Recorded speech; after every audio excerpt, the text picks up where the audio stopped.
ሰብስክራይብ በማድረግ ቤተሰብ ይሁኑ። ከዱዓ ሁሉ ምርጡ የዓረፋ ዱዓ ነው። የዛሬ ቀን ጾም የሁለት ዓመት ወንጀል ያሰርዛል ነው። አህተሲቡ ዐለ አላህ አን ይከፍረ السنة الماضية والتي بعده ከአለፈው ዓመትም የሚቀጥለውን ዓመትም ያሰርዛል። በዱንያ ላይ ካሉ ቀኖች ውስጥ አላህ Subhanahu Wa Ta'ala ባሮቹን ነፃ ሊያደርግበት ከሚችለው ቀኖች እንደ ዛሬ ቀን የለም ብለው ብናኝ ተሃል እንኳን ኸይር ከሰራህ ውጤቷን ታያለ ብናኝ ተሃል መጥፎ ከሰራህ ታያለ የሚለውን የቁርአን አያት ነው ዛሬ ያነበበው። የዛሬ ቀን ኸይር ስራችንን በጣም የምንገነባበት የምናዳብርበት አኽላቃችንን መዝገባችንን የምናስተካክልበት ናቸው። የምታዳምጡ ዛሬ ኢንሻአላህ بتوفيق من الله وتسهيلاته ومنه وفضله وكرمه عرفا لا انهدالن عرفا لا የሚሰሩ የዒባዳ አይነቶችን እንሰራለን ብለን እናስባለን። ኢንሻአላህ አላህ በሰላም አድርሶ እንዲመልሰን አላህን እንለምነዋለን። ባጭሩ የዓረፋ ቀን ዒባዳው ትልቁ ዱዓ ማድረግ ነውና خير الدعاء دعاء عرفة ከዱዓ ሁሉ ምርጡ የዓረፋ ዱዓ ነው።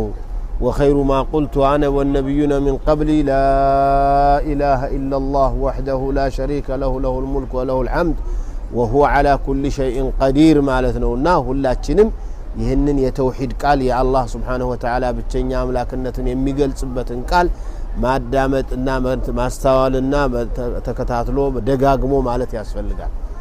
የዱዓው ሰዓት ከመቼ እስከ መቼ ሰዓት ነው? ከዙህር በኋላ بعد الزوال። ስለዚህ ፀሐይ ግማሽ ሰማይ ወደ መግቢያዋ ትንሽ ዘንበል ካለች ጀምሮ ሶላትን ሰግዶ ኹጥባ ኢማሙ የሚያደርጉትን መስማት ከተቻለ ካዳመጡ በኋላ ወደ ዱዓ ተፈርغ መሆን ነው። እስከ መቼ ድረስ? ኢላ غروب الشمس። ያ ማለት እንግዲህ የደከመው ያቋርጣ ይረፍ ማለት አይደለም፣ ማረፍ ይችላል።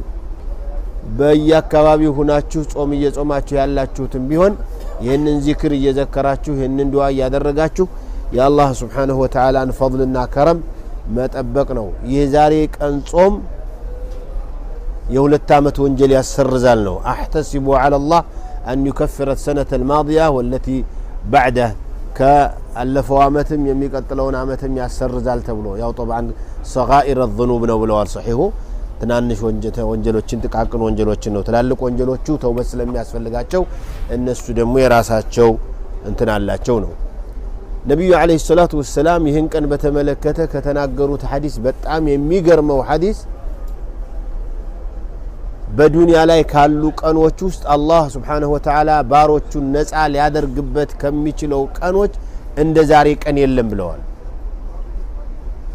خير ايام الدنيا። ስለዚህ ይህ ቀን በዚህ ቦታ ላይ በተባረካችሁ በተለይ ተመርጣችሁ ለዛሬ ውቁፍ የተመረጣችሁ ወንድም እህቶች በሙሉ አደባችሁና ስርዓታችሁን ጠብቃችሁ በማላይ አኒ ጊዜያችሁን እንዳታቃጥሉ ባሉባልታ ጊዜያችሁ እንዳያልፍ አደራችሁ። ሁሉ ነገር ይደረስበታል። በፍጹም ጋራ ላይ ካልወጣሁ ብሎ በመንጠልጠልም በፀሐይ ላይ በመንገላታትም አይደለም። ቁጭ ብሎ ግን ቀልብን ለአላህ Subhanahu Wa Ta'ala ሰጥቶ ዱዓ ማድረግ ያስፈልጋል። ሌላው ኢማሙ ሲያሰግደን ሰምታችሁ ከሆነ ኢማሙ ያነበባቸው ሱራዎች በጣም አጠር ያሉ ብዙ ጊዜ ሁሉም የሚቀራቸው ሱራዎች ቢሆኑም በተለይ መጨረሻ ላይ ያነበበው ምዕራፍ የዛሬን ቀን ትንሽ ያስታውሳል። ምን ነበር ምዕራፍ የተቀራው ምዕራፍ? ሱረቱ الزلزلة إذا زلزلت الأرض زلزالها وأخرجت الأرض أثقالها وقال الإنسان ما لها يومئذ تحدث أخبارها بأن ربك أوحى لها. ይህ ሱራ ስለ ቂያማ ቀን ነው የሚናገረው። ስለ ቂያማ أمام الله سبحانه وتعالى በምንሆንበት ጊዜ የዋልንባቸው ያደርንባቸው የሰራንባቸው ኸይር የሰራን መጥፎ የሰራንባቸው መሬቶች የመሬት ክፍሎች በሙሉ የምስክር ቃላቸውን የሚሰጡበት ቀን አለና ያን ቀን ተጠንቀቁ ነው። ብቻህን እንኳን ብትሆን መሬት እየመሰከረችብህ ነው። መቼም ከመሬት ወጪ ሆነ ወንጀሎችን አትፈጽምም አይደል? ቤት ዘግተህም ቢሆን ቤት ከፍተህም ቢሆን ሰው ጋርም ሆነ ቢሆን ብቻህንም ቢሆን የምትሰራቸው ወንጀሎች እዚህ መሬት ላይ ነው የምትሰራው ስለዚህ እነዚህ የመሬት ክፍሎች ምስክሮች ናቸው ባንተ ላይ يومئذ تحدث أخبارها من بأن ربك أوحى لها الله سبحانه وتعالى تناقري سرابشن من أرقبش أوري لا تلا الله تحدث الأرض مريت النقران ስለዚህ ከሚመሰክሩላቸው ሰዎች እንዲያረግልን አረፋ ሙዝደሊፋ ሚና መሬቶች በኸይር ስራችን ከሚመሰክሩን ሰዎች አላህ Subhanahu Wa Ta'ala እንዲያደርገን አላህን ለምናለሁ በዚህ አያ ላይ መጨረሻ ላይ ያለውን መልእክት ካያችሁት فمن يعمل مثقال ذرة خيرا يره ومن يعمل مثقال ذرة شرا يره خير የሰራ ሰው በኸይሩ በጣም ምንትናት በሚል ሊንቃት አይገባም خير ተብሎ ሚናቅ ነገር የለም خير ولو بجزء كلمة በትንሽ ቃል በግማሽ አረፍተ ነገርም خير ልታገኝ ትችላለህ አንተ خير ነው ብለህ የምታስበው ነገር በሙሉ خير ነው ያሉህን ዑለማዎቹ خير እንደሆነ ይነገሩ ቁርአን ሐዲስ خير ነው ያለውን ነገር በሙሉ ለመስራት ወደ ኋላ አትበል አትናቅ ደሞ ይችም ትሰራለች አንድ لا اله الا الله ግማሽ ሱብሃንአላህ ሁላችሁም የምትሰሯቸው ኸይሮች ታገኛቸዋለህ ሂሳብ መጥፎም እንዲሁ መጥፎም ላይ አይየማ ምን አለበት አደለ ይሄን ሰራህ ብሎ ደግሞ ምን ሊያረገኝ ነው ተስንት ወንጀል እየተሰራ ባለበት ይሄን ሰራህ ብሎ ምን ሊያረገኝ ነው ብለ ስራ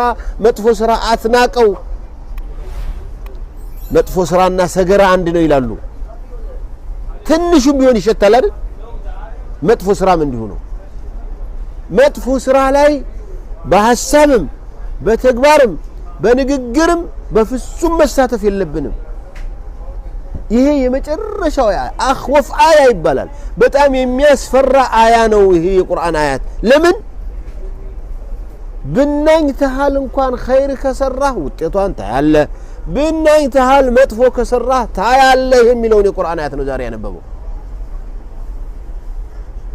ስለዚህ የዛሬ ቀን خير ስራችንን በጣም የምንገነባበት የምናዳብርበት አኽላቃችንን መዝገባችንን የምናስተካክልበት ከመጥፎ ነገሮች ደግሞ ራሳችንን የምናርቅበትና ከጌታችን ጋር አዲስ ቃል ገብተን ከዚህ በኋላ ያ ረብ ከየውመ ወለደቱ ኡሙሁ መልሰኝ እንጂ ከዚህ በኋላ መልሽ አንተ ከለከልክብኝ ቦታ አልገኝም የምንልበት ቦታ ላይ ነው የምንውለው ዛሬ ይሄ ድል እንዳያመልጠን ታጥቀን ተዘጋጅተን መንቀሳቀስ ያስፈልገናል ጧት አካባቢ ብዙም ስራ የለም ከሰዓት በኋላ ስለሆነ ያ የሰዓት በኋላው ስራ እንዳይደክመን ጧት አካባቢ ላይ ትንሽ ረፍት መውሰዱ ተገቢ ነው አሁንም ኢንሻአላህ ወደ ዝግጅት ስለምንንቀሳቀስ ጀዛኩሙላህ ኸይር ወሰላሙ አለይኩም ወራህመቱላሂ ወበረካቱ